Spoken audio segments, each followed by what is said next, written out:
L. Okay, so all these are our element. Okay, so element.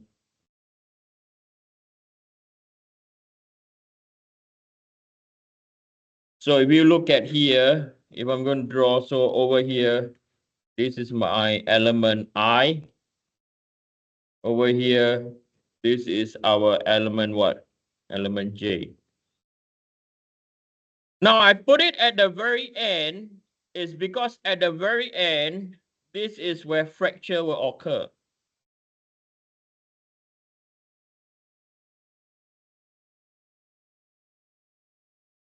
Okay, at the very end.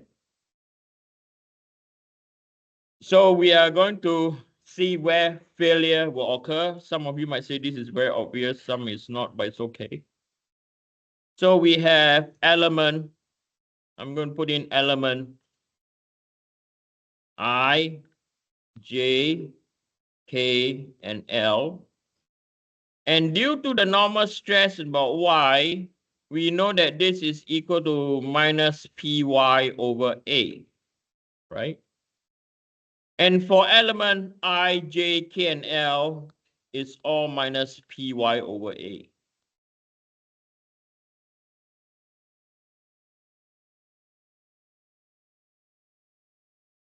In terms of shear, which is equal to torque about Y multiplied by the radius divided by J, all of them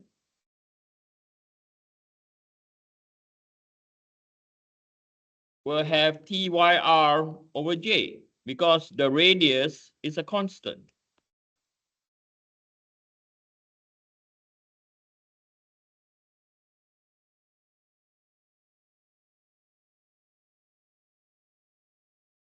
So for this case, all the elements are equally important. Okay. Does not matter if you put element I, J, K, and L, all are going to see the same what? The same load. Yes or no? Okay, all of them, unfortunately, will see the same load. So we just pick element I. Okay, you can pick any one, it's going to be the same. Okay, we just pick element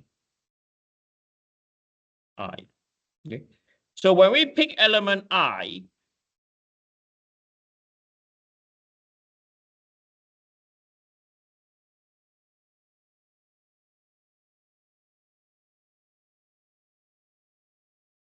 right, and then we draw a transformation.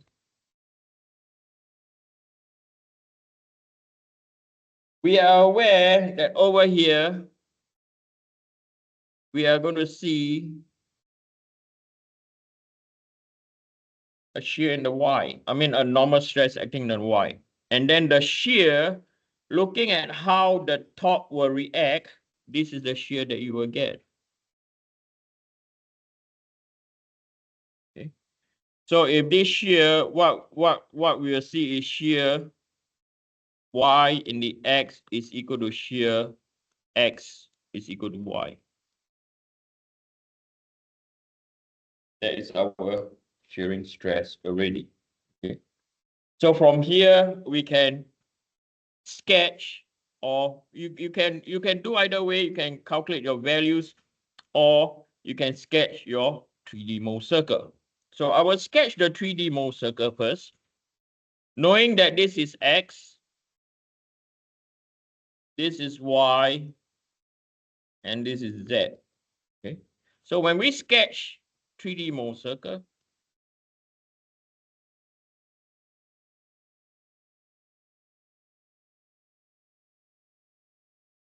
right? Now in your exam, you have to sketch, okay? Because I'm testing you based on your analysis. So when we sketch this out,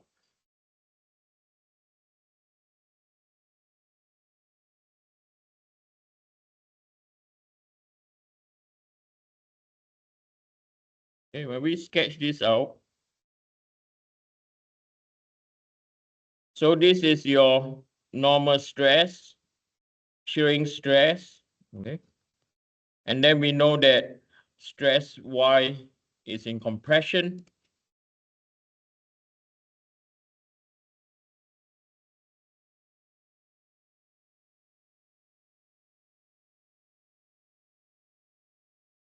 Okay, so this is your stress Y.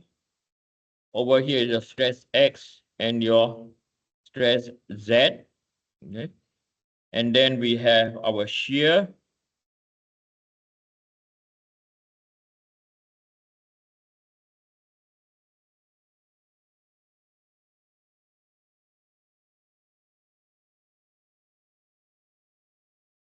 So we know that on the Y, okay, the element is rotating clockwise.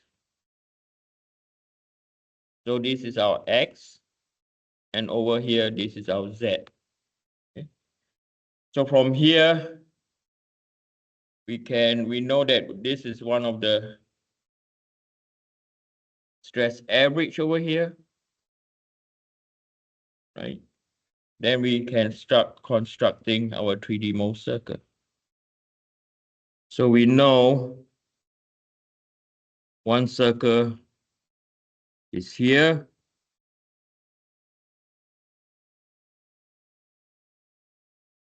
Okay, so this will be on our XY plane. So from here it is very obvious, okay? And then we were to sketch the other two circles again.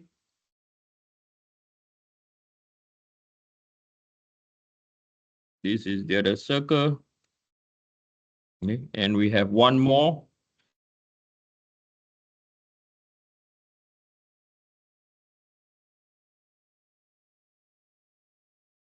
Okay, so this completes our 3D model. So from here, you can more or less immediately identify, okay, what do we identify that over here, this can be your stress A, and over here, this is your what? Stress B. So this is to ensure, so constructing 3D Mohs circle,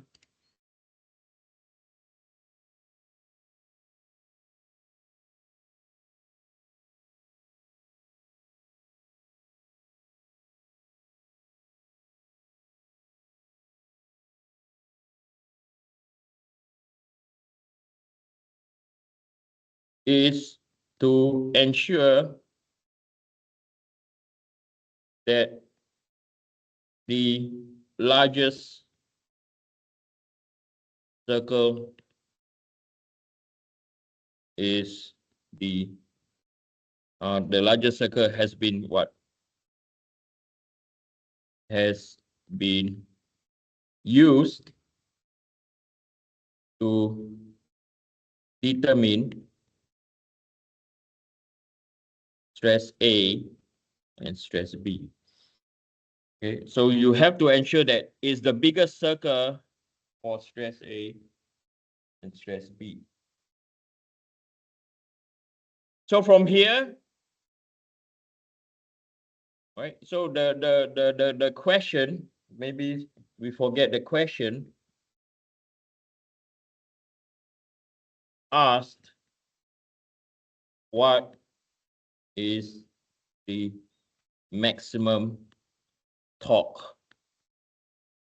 that can be applied? Okay. So now when we know this, okay, we are going to apply von Mises criteria, which states that stress A squared minus by stress A stress B plus by stress B squared must be less than stress U squared. Okay. So looking at what we have over here, right? To determine stress A, stress B, we need to find out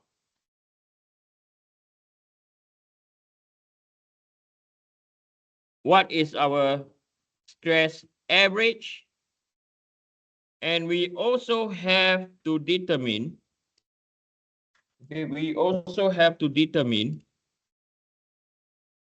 knowing that the circle that we have drawn, the one that's in plane, we also have to find out what is this radius over here. Okay.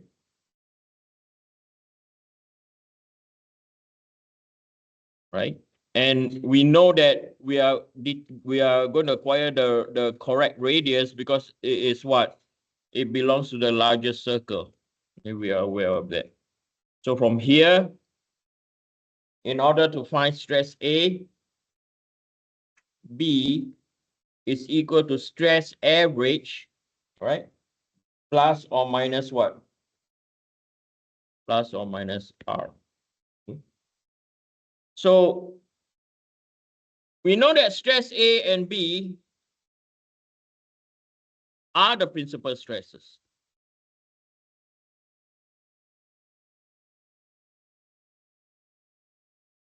Okay, are the principal stresses. So we are going to let stress A equal to stress average plus R, and stress B is equal to stress average minus R. Okay. Then when we substitute into stress A squared minus stress B plus by stress B squared, and the whole thing has to be less than stress U squared, we will have this expression now. Okay, so stress A plus by R squared minus by stress average plus by R stress average minus by R plus by stress average minus by R squared. And this for now has to be less than stress U squared, not equal. Okay. So we expand the term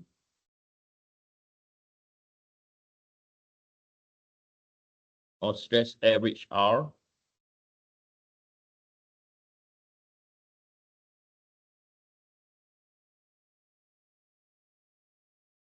minus, so this is stress average squared minus by R squared plus by stress average squared minus by 2R or 2 stress average R plus by R squared has to be less than stress U squared. Okay. So what we can do is we know that positive, negative, positive, so we still have a stress average squared. Okay. Positive 2R, negative 2, sorry, positive 2 square, 2 average R, 2 average R minus by 2 average R equal to 0, plus 2 minus minus plus 2R squared plus by 3R squared. So finally, we are going to let this equal to stress U squared.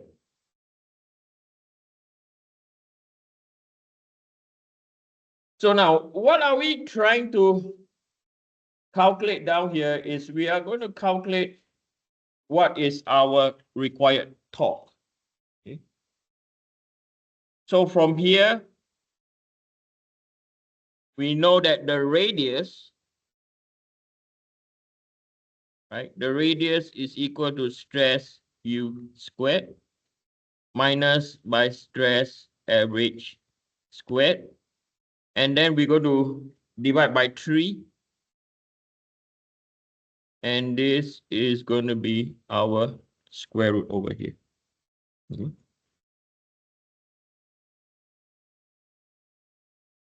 So now, how do we calculate our radius? Okay, so now we go back to our 3D mold circle.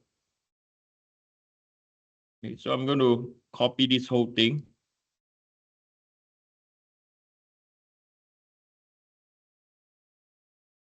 Right?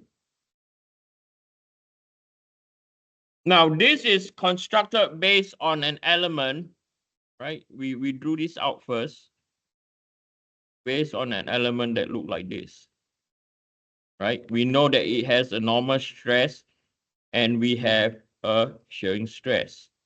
Okay, so we know that I could not remember what is that shear equal to. Sorry. We knew that this is xy and yx.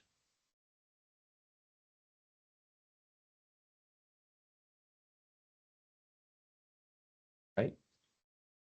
So we know that the radius, okay, so from Mohs circle,